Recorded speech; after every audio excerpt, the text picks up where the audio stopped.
All right. Welcome back to the N1 Sports Podcast. My name is Riley Viss. Alongside me is Blake Parks, and this is your 1A Substate preview. And we start with Substate 1. This game will be played at Lamar's. It is Remsen St. Mary's versus Galen Catholic. Obviously, we will talk about this one a little bit more than the others, but let's start out with their head-to-head games this season. Their first one was December 22, as Galen handled that one 62-46, and the second one was January 26th later in the season, and Galen also took that one 68-60. The overall historical matchups is 19-10, and they meet for the third time. They always say it's tough to beat the team 3 times, but it's also tough to beat a top 10 team. We have Galen Catholic coming in at number 6 this week, and Remsen St. Mary's bumping up to number 11 after a few strong wins. Notably, a big win over number 17, New Wafanda, as Remsen was 13th at the time, and New Wafanda was 16th.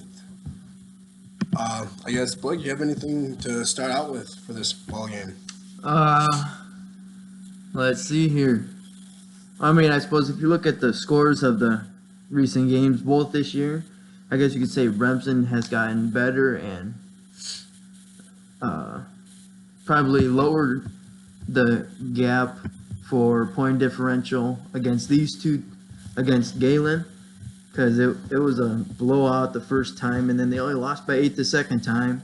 So I think they're moving in the right direction to where they could possibly win this game to go to state. If you look at their points scored and points against, they're kind of both right up there. It's only, 4-point differential for scoring, and then they both give up less than 50. So it's 20.8, 20.5-point differential. Honestly, to jump in real quick, instead of saying everything here, everything is exactly the same almost. Very identical, except for the assist. That is a four assist difference in favor of Remsen. So they average 4 more assists per game. They also move the ball a lot more. And Galen really hits their 2 top players a lot more, obviously. Which, they have 2 players that average 20 points per game. So, you just as well. But, you look at Remsen's leading scores, and it's 12.8, 10.1, and 9.6, and none of those leading scorers are seniors. So, Blaine obviously doesn't score much in the recent years, and apparently he's doing his defensive things again this year. And he's doing more of the passing, as he averages the most on the team with 4.5. But I think he's starting to be not much of a scorer and more of a passer, more of a team player. Remsen, what it looks like, if you just look at stats, it looks like they're more of team ball.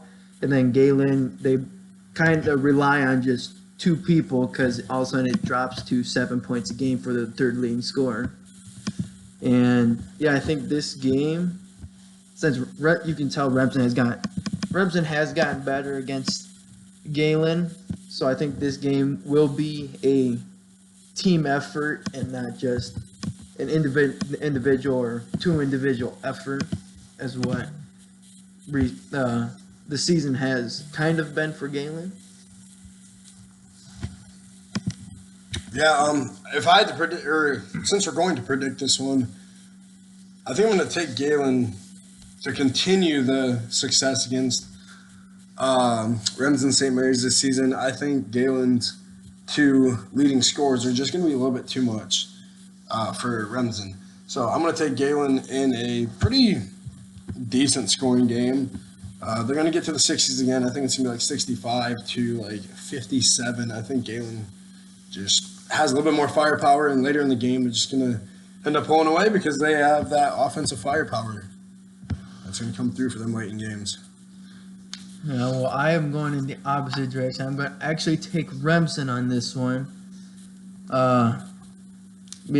Basically, from what it's hard to beat a team 3 times, but for as good as Galen is, this one's going to be really tough to beat them in the third matchup. But yeah, I think Remsen has gotten better, not much better, but they have gotten better. And I think this time it will pull through against Galen, and they will make it to state. Yeah, I mean, Galen hasn't really knocked off anybody huge. Number 24, South O'Brien, is their only ranked win in the playoffs. Remsen's only ranked win is against number 17, New Fonda. So they both have decent wins. Nothing that jumps out to you. I say New Fonda's probably a really big win there for Remsen, as I think we both had them counted out for the most part. I'm not sure who you picked, but I definitely had New Fonda going. No, I picked New Fonda. I thought it was going to be a close match, but Remsen ended up handling this one. Yeah. But I remember I said it also depends on what kind of team New Fonda comes out and plays. And they obviously did not look like the top 10 school that they have looked like in the past. But another thing, I'm sorry to cut you off. No, you're good. But if you look at like the districts and like the brackets, you can kind of tell that District 1 kind of has more of the tough teams to play, while you look at the second half.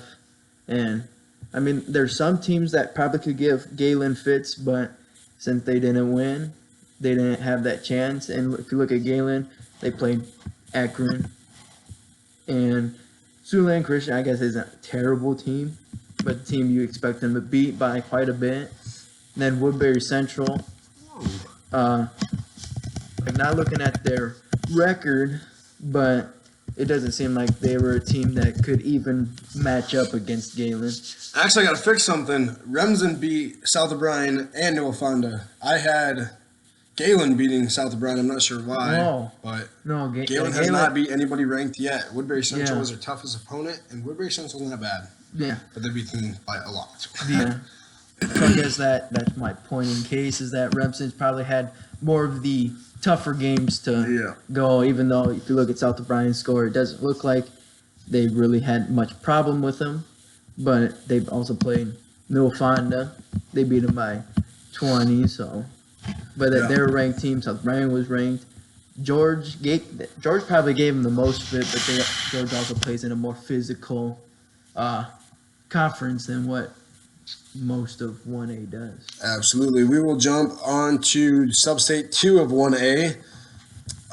This is 20-3 West Fork versus 24-0 Lake Mills. Lake Mills comes in ranked number 3. West Fork comes in ranked number 8.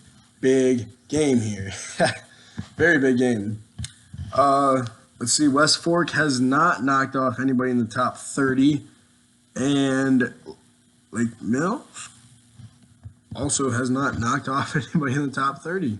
Yeah, more of your ranked teams probably be more around here or probably towards the east side of Iowa. Yeah. Dominant victories, well, Lake Mills beat Bishop Garrigan. That's not a bad team. They did not make the top 30, but they do have a very talented player in Angelo Winkle. I'm not surprised by this one at all because Lake Mills is so tough this year. They also took down West Hancock by 42. West Bend Ballard by whatever. That's too much to add up. I don't feel like doing math. Yeah. West Fork beat Janesville by 32, going to Substate, and AGWSR by 20. And then their first round against St. Angzer by, 34? 36? I'm not looking at the scores. I was looking at the stats, and looking at the scores first was what probably it really surprised me. But when I go look at their whole season stats, it doesn't seem too surprising anymore. Because Lake Mills averages a 32-point win and West Fork a 22-point win. They both know how to score. It's basically 72 for Lake Mills, 67 for West Fork. But they both, West Fork gives up 45, and Lake Mills gives up only 39. You're not taking hand of who they play. That too, as well. Yes. West Fork has the 73rd toughest schedule in 1A, and Lake Mills has the 63rd toughest Yeah, these two teams are really good. Yes, absolutely. But, I mean, come on, man. Let's play someone real.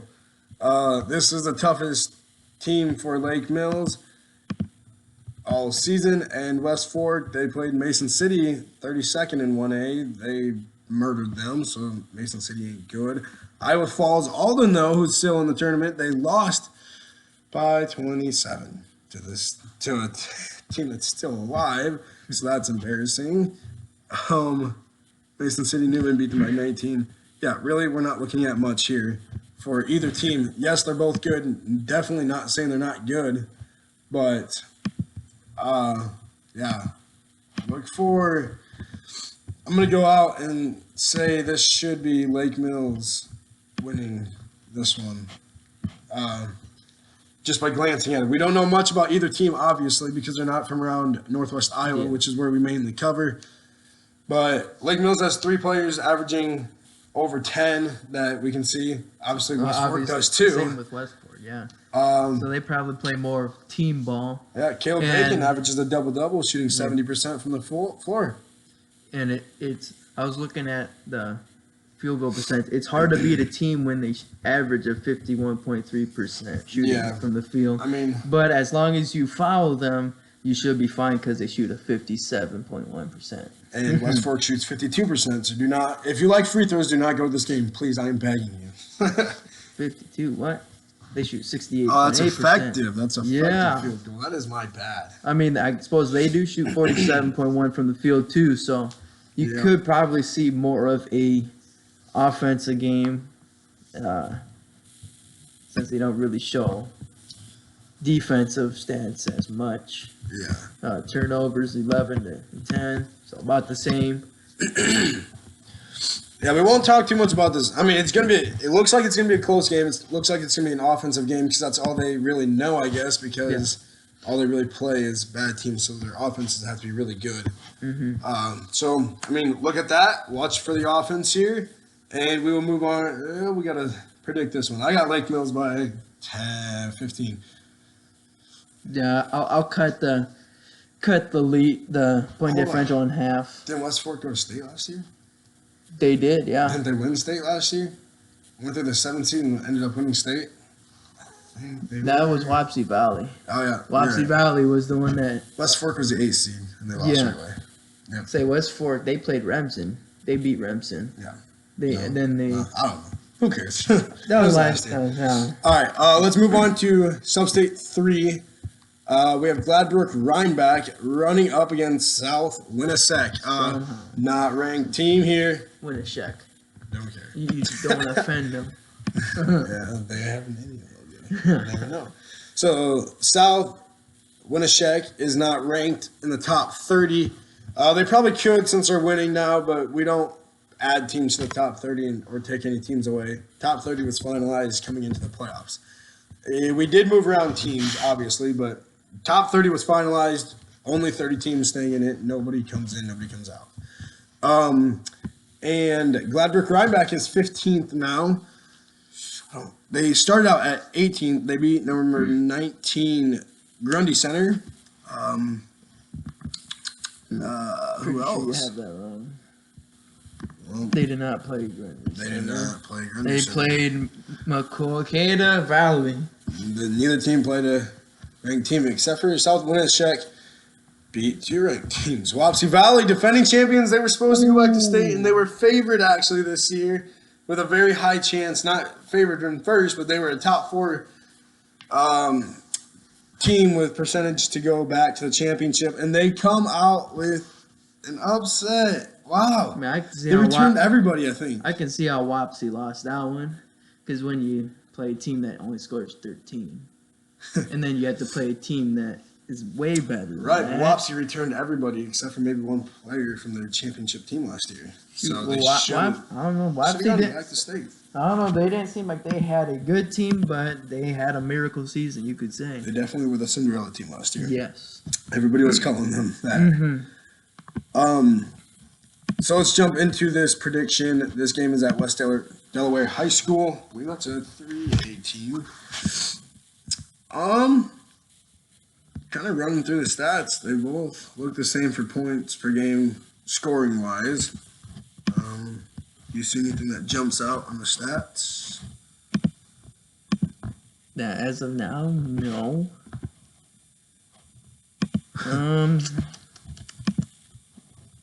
Both basically evenly matched, for what I see. That's what it sounds like. I mean, assist is 16, almost 17 to 11 in favor of Gladbrook.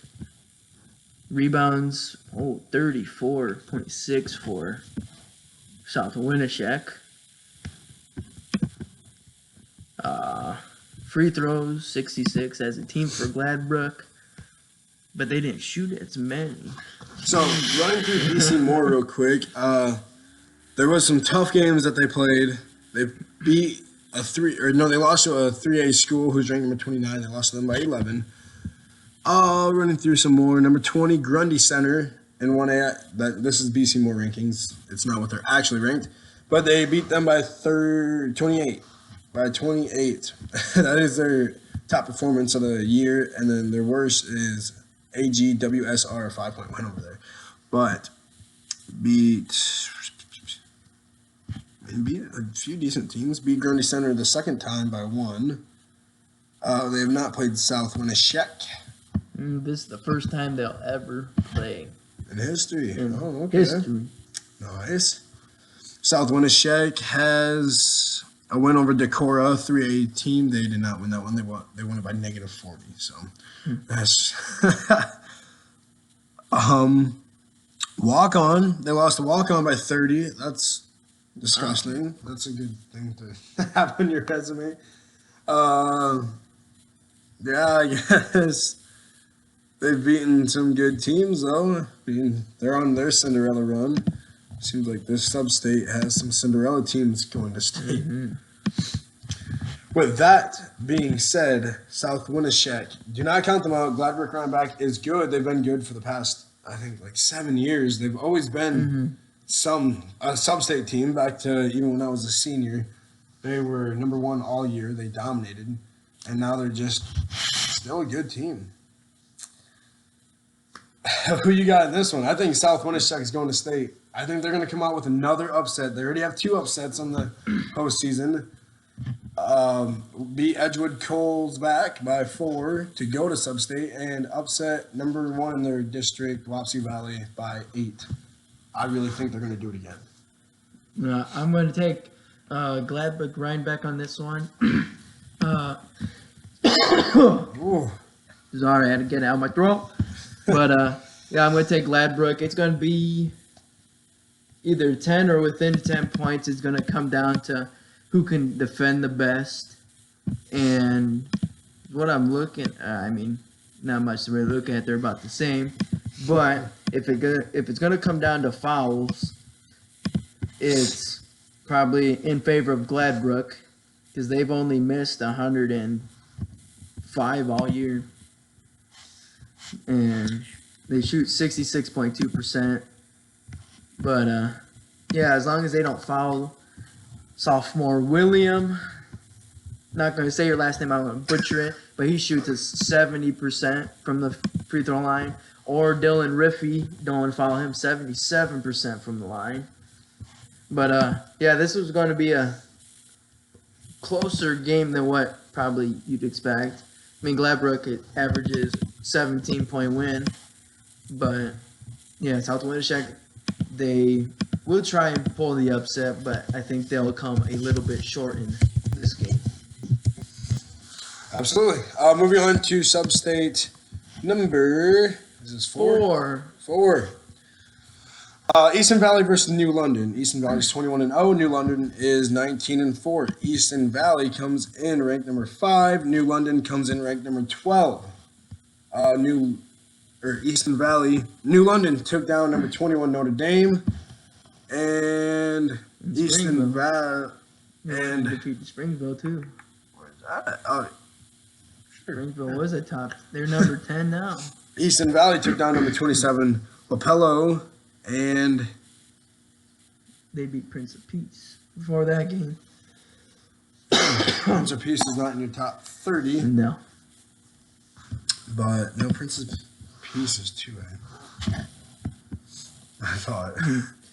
I'm pretty sure they're winning. I guess I beat them by 40. They were good last year, not this year. So Wapello almost took down Easton Valley, only lost them by 2. So Easton Valley barely stayed undefeated. Mm-hmm. And New London came off of a 3-point win over Springville, which is a big upset, if you ask me. Springville. Right now they are ranked number 10, even after their loss. So I believe they were number 4 coming into this game. Number 4 or 5, something like that. So, yeah. Officer Valley lost, right? I have them ranked number 4. Did not change that. I have them still in the tournament. They're not in the tournament. Jumping into this game, we aren't going to talk much about the rest of the games. Just kind of look at it. Both have 20-plus scores. It looks like New London has better scoring. They have 3 double-digit scores. They've never played before. This game's at 4:30 on Saturday. That's a different time. Anything that sticks out to you, Blake? Both teams shoot 50% or better from the field all year. Yeah, it looks like everything's basically the same for this one. Yeah. Assists per game are obviously different. It looks like New London leads that one by 7+. And turnovers. Steals. New London. What are we talking? Steals? 18-7. I did see that one. But I don't know if they're going to get that many or get close to that many because New London only averages 7.9 turnovers a game. But Easton Valley only fouls 9.8 times per game. New London. I'm taking New London. They have more scores, so they have more options than Easton Valley. It looks like Easton Valley, if you shut down 2 players, they're going to be a little scared. New London has 3 players that have 10+. So I'm going to take New London by 4. Yeah, all they really have to do is stop this Caleb Cornelson because he is obviously their best scorer and best rebounder. So if you don't let him get as many rebounds, don't score as much, you have a better chance. And I think New London will pull off another upset in this to go to state. Number 1, Northland coming in Substate 5 versus non-ranked Meskwaki Valley. This one, they're Meskwaki Settlement. My bad. This one is not going to be a blowout. They've never played before, but Meskwaki Settlement is still a pretty tough team. Obviously, Northland is Northland, and I think Northland is just going to be a little too much for Meskwaki. Austin Hilmer averages 18 points. They also have a 16 points per game score. Yeah, give me Northland by. I'm gonna go with 15. Not very confident on that one, but I'll take Northland by 15. Getting here, they had to beat Alburnett, a conference rival, by 7. They also had to beat Hillcrest Academy. Nobody cares about them. They are beat terrible. Cedar Valley Christian by 80.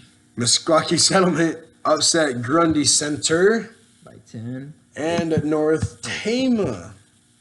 I think those were both upsets. But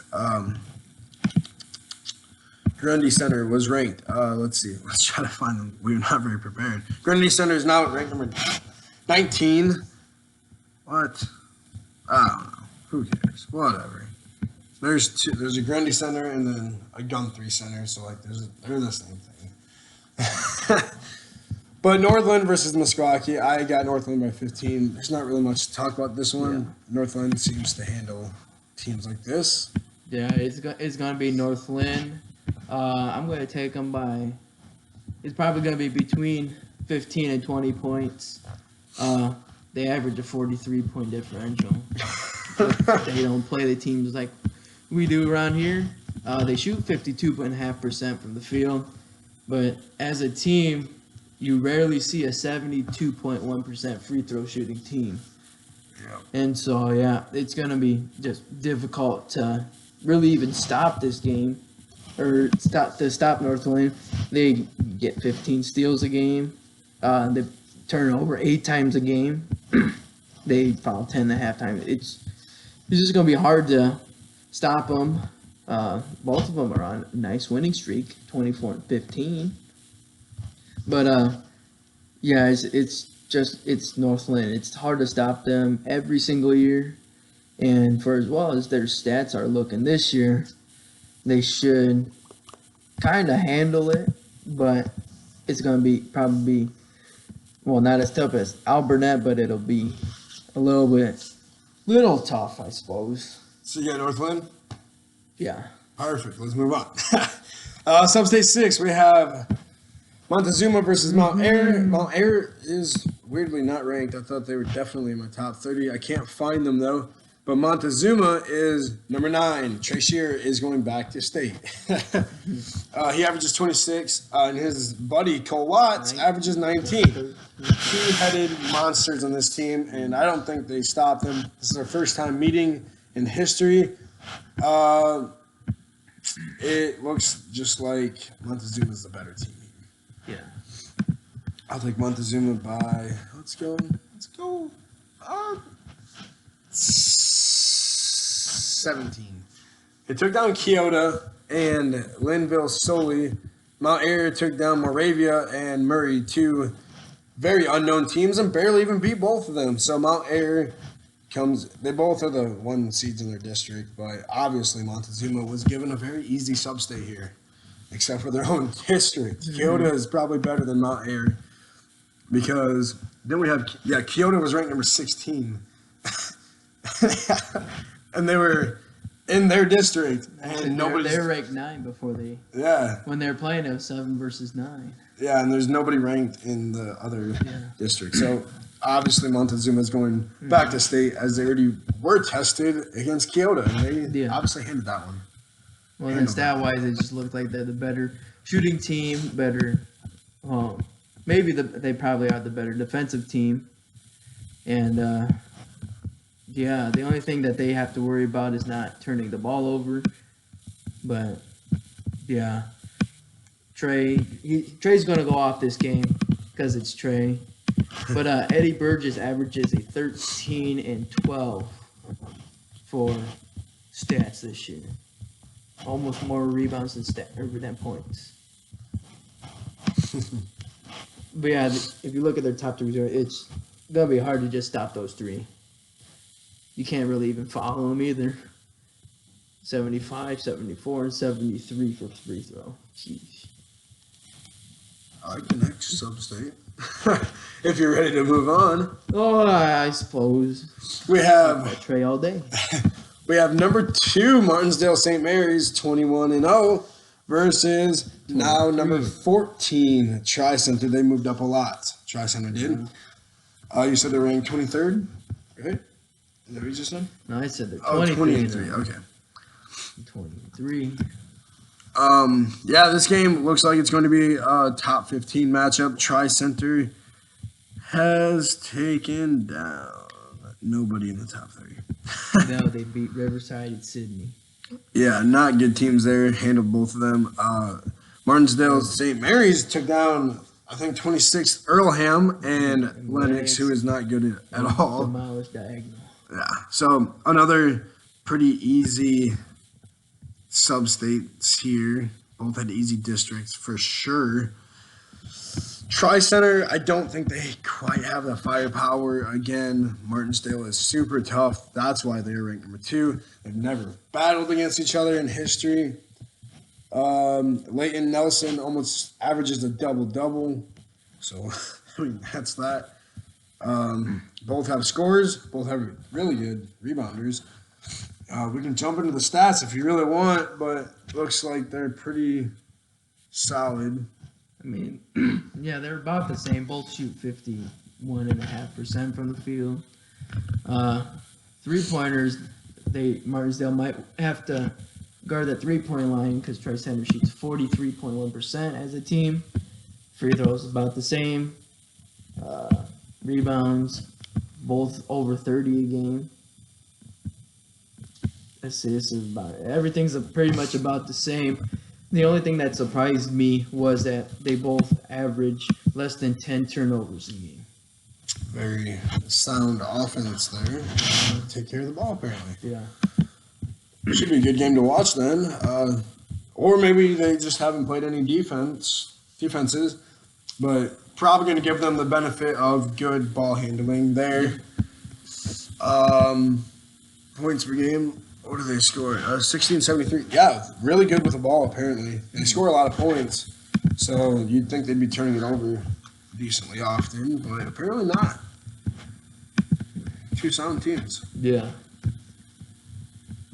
I predicted this one perfectly as well. I've only had 2 mess ups so far through 7 substates. Let's move on to Substate 8. Keep this train rolling. We are almost done.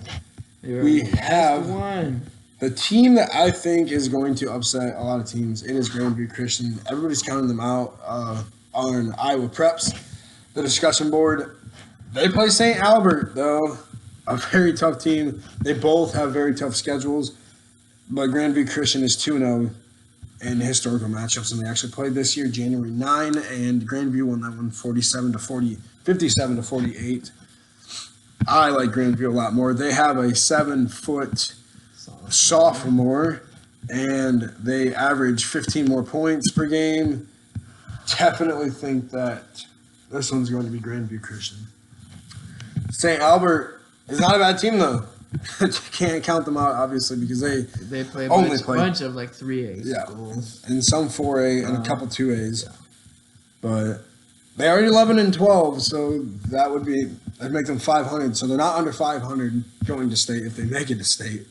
But Grandview Christian is ranked number 7 right now, and St. Albert Council Bluffs is not to be found in the top 30, and that is probably because of their 11-12 record. Coming into the playoffs, I believe it was 9-12. 8-12. 8-12. Yeah, that's 9-12. 9-12. Yeah. 9-12. No, they have 3 wins. No, they played 3. Because they have 3 wins. So. Oh yeah, they have 11, so it would be 8. So it would be 8-12 coming in. That is why they were not in the top 30. They're right here. I have them losing to number 28. It's so confusing. There's so many websites that are correct and so many websites that are not correct. They come in ranked 22nd. Unfortunately, but obviously if they make it to state, they will be in the top 15. Bro, maybe. They still don't really deserve it. I mean, they're 11-12 now after a 3-game win streak in the playoffs, not really playing anybody. So right now, I'd say they're probably just outside the top 30. Yeah. But if they win, they could. No, they were in the top 30 coming in. They were 22nd. 22nd? I found them, yep. Okay, if they win this, they could probably almost. I'd say only top 15. I wouldn't put them in the top 10 for sure. Oh, no, I was going to say they'd be close to breaking the top 10. But right, yeah. But you have Springville sitting at 10th, and they're out. So, I mean, Springville is better than most of the teams. Yeah. But, yeah. I mean, Grandview Christian has a chance to get in the top 5. They should actually be in the top 5, in my honest opinion. They should be actually number 6 because Wapsie Valley is number 4, and they lost. So forgot to put them out. Obviously, some errors here and there in the brackets for us, but I have Grandview handling this team, really trying to box out a 7-foot sophomore. Obviously, we've seen a little bit of footage on him. He can dunk the ball, obviously, but he's also got a lot to be taught. He's got a lot of learning to do. He doesn't quite have the best hand-eye coordination. No, it's not quite there yet, but it will be by the time he's a senior. But obviously. You can definitely tell that all he does is sit on the block. Yeah, which, I mean, that's all he has to do. It's 1A, man. But I think it'll be a closer game than what some people might think. For sure. It'll be very low scoring as well. And the only reason why I say that was because St. Albert's only fouls about 5 times a game. So I wouldn't necessarily say it might come down to free throws, but usually once you play St. Albert's in the playoffs, it's usually a little bit tougher to beat them just because they've been playing a bunch of 3A schools. Not to brag or anything, but I went 14 of 16 on brackets so far in Substates. But no, this one's going to be a very physical game. If you like defense, go to this game. If you like watching hard-fought basketball, like to the wire, you're going to want to go to this game. It's going to be very defensive sound basketball. This one's at Nottoway Valley. Yeah, it's going to be a good game. What's their historical matchup? You got that? 2-0. Oh, yeah. Their favorite Grandview. Yeah, we covered this. But, Right? yeah, none of them have been blowouts. So No. 58-51 and back in 2019. Should have been a state. And that was, I say, Yep, 3-4. No, that would have been. State. That's state. No. Back then, it was No. the first week of March. 2019 was. No, it's always been second week because girls play the first week. Oh, yeah. But yeah, and then this one came in the regular season, 9-point loss or 9-point win for Grandview. So yeah, it'll be a fun game to go to For sure. if we live closer. We're not going to this one. Definitely not going to this one. But that does wrap up our 1A podcast. Yeah, it was very spotty here and there. We don't know much about 1A, but we do know a little bit. We got some knowledge on it. Tune into the 2A one, which we are recording next. That will be dropped very shortly after this one. But yeah, this is us in our 1A Substate predictions. We will do a state prediction one and a bracket reveal whenever the bracket is revealed. So it that should be either later Saturday night or it will come Sunday morning. Yes, sir. That wraps